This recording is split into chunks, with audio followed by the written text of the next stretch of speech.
عرصہ دراز ہو گیا ہے مجھے بھی، میں نے بھی اب تقریباً 42 سال ہو گئے اسی پروفیشن سے میرا تعلق ہے۔ تقریباً 500 سے زیادہ ہم ایگزیبیشنز اینڈ کانفرنسز آرگنائز کر چکے ہیں۔ پاکستان میں سمجھتا ہوں کہ اس ریجن کا امیر ترین ملک ہے، لیکن ہمیں شاید اپنی کیپیسٹی کا خود علم نہیں ہے۔ پہلے جتنے ہمارے چیمبرز اور ایسوسیشنز کے چیئرمین اور پریزیڈنٹ سے وہ 1 سال کے لیے تھے، اب 1 سال کی ایکسٹینشن مل گئی ہے۔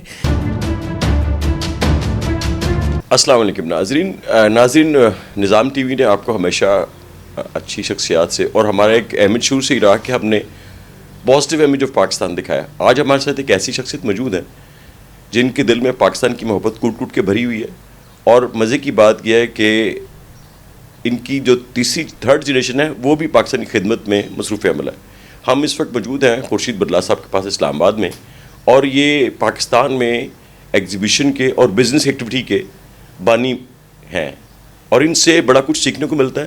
اور ان کے دل میں جو پاکستان کی محبت ہے، کہتے ہیں کہ ہماری اکانومی بوسٹ ہوگی تو ملک ترقی کرے گا تو ہم خوشحال ہوں گے۔ آئیے ناظرین خورشید بدلا صاحب سے بات کرتے ہیں۔ السلام علیکم ورحمۃ اللہ وبرکاتہ۔ وعلیکم السلام سر۔ سر آپ کیسے ہیں؟ میں بالکل ٹھیک ٹھاک، خیریت سے۔ آپ کیسے ہیں ارشد صاحب؟ ٹھیک ٹھاک ہیں، تھینک یو۔ سر یہ جو آپ کے دل میں پاکستان کی محبت ہے، اور آپ نے جو ایگزیبیشن کے مانی اور انٹرنیشنل ایگزیبیشنز آپ نے صرف لوکل سطح پہ نہیں، نیشنل سطح پہ نہیں، انٹرنیشنل سطح پہ جا کے پاکستان کا نام بنایا اور بزنس کو بوسٹ دیا۔ ظاہر بات ہے جب بھی آپ کو ایگزیبیشن کرتے ہیں تو بزنس ایکٹیویٹی ہوتی ہے، اور وہ اسپیشلی آپ پاکستان کے لوگوں کو لے کے چلتے ہیں آپ ہمیشہ سے۔ اور سر مجھے ابھی آپ تھوڑی دیر پہلے بتا رہے تھے کہ والد صاحب بھی اسی سلسلے سے وابستہ تھے، اور آپ نے ماشاءاللہ اپنے صاحبزادے کو بھی اسی سلسلے میں لگایا۔ سب سے پہلے تو میں آپ کا شکریہ ادا کرتا ہوں ارشد صاحب اور نظام ٹی وی کا، جنہوں نے مجھے اس قابل سمجھا کہ آج آپ میرے آفس تشریف لائے اور اس ٹاپک پہ ہم بات کر سکیں۔ مجھے بھی عرصہ دراز ہو گیا، اور جیسے آپ نے خود انٹرو میں کہا کہ جی تیسری جنریشن، میرے فادر نے بھی تقریباً 54 میں اپنے اس پروفیشن کا آغاز کیا، جب اس زمانے میں پاکستان میں ایگزیبیشنز کو سمجھا ہی نہیں جاتا تھا۔ انہوں نے انٹرنیشنل لیول پہ منسٹری آف کامرس سے وابستہ تھے، تو انہوں نے انٹرنیشنل ایونٹس کی، تو وہیں سے مجھے بھی یہ اچھا لگا اور سیکھنے کا موقع ملا۔ گو کہ ہماری فیملی میں تو بزنس سے تھا، اور لیدر اور ورکنگ گلوز اور دوسرے پروفیشن سے تعلق تھا، لیکن جب انہوں نے مجھے سکھانے کے لیے اپنے اس پروفیشن سے تعارف کروایا تو مجھے اتنا اچھا لگا کہ یہ کام میں بڑا ڈیپتھ ہے۔ اور دوسری چیز جو ہے وہ یہ ہے کہ آپ کو ملک کی خاطر اور دوسروں کی خاطر کچھ کرنے کا موقع ملتا ہے، اور خاص طور پہ پاکستان کی پرسیپشن اس وقت ہمیں، اور میں نہیں سمجھتا کہ کسی قسم کی اور کوئی پریشانی یا کوئی ایسی دقت محسوس ہوتی ہو۔ عرصہ دراز ہو گیا ہے مجھے بھی، میں نے بھی اب تقریباً 42 سال ہو گئے اسی پروفیشن سے میرا تعلق ہے، اور پاکستان کے اندر بھی، پاکستان سے باہر بھی، خاص طور میں USA، UK، Europe, Gulf country, central Asia, even افریقہ، تقریباً 500 سے زیادہ ہم ایگزیبیشنز اینڈ کانفرنسز آرگنائز کر چکے ہیں۔ مقصد ہمارا یہ ہوتا ہے کہ پاکستان کا ایک سافٹ امیج لے کے جائیں، بلکہ اب ہم سافٹ امیج نہیں کہتے، ٹرو امیج۔ یار ہمیں انڈر ایسٹیمیٹ کیا جاتا ہے، اور اللہ نے جو کچھ پاکستان کو نوازا ہے، میں سمجھتا ہوں کہ ہمارے سراؤنڈنگ میں یا اس ریجن میں شاید کسی کے پاس نہیں ہے۔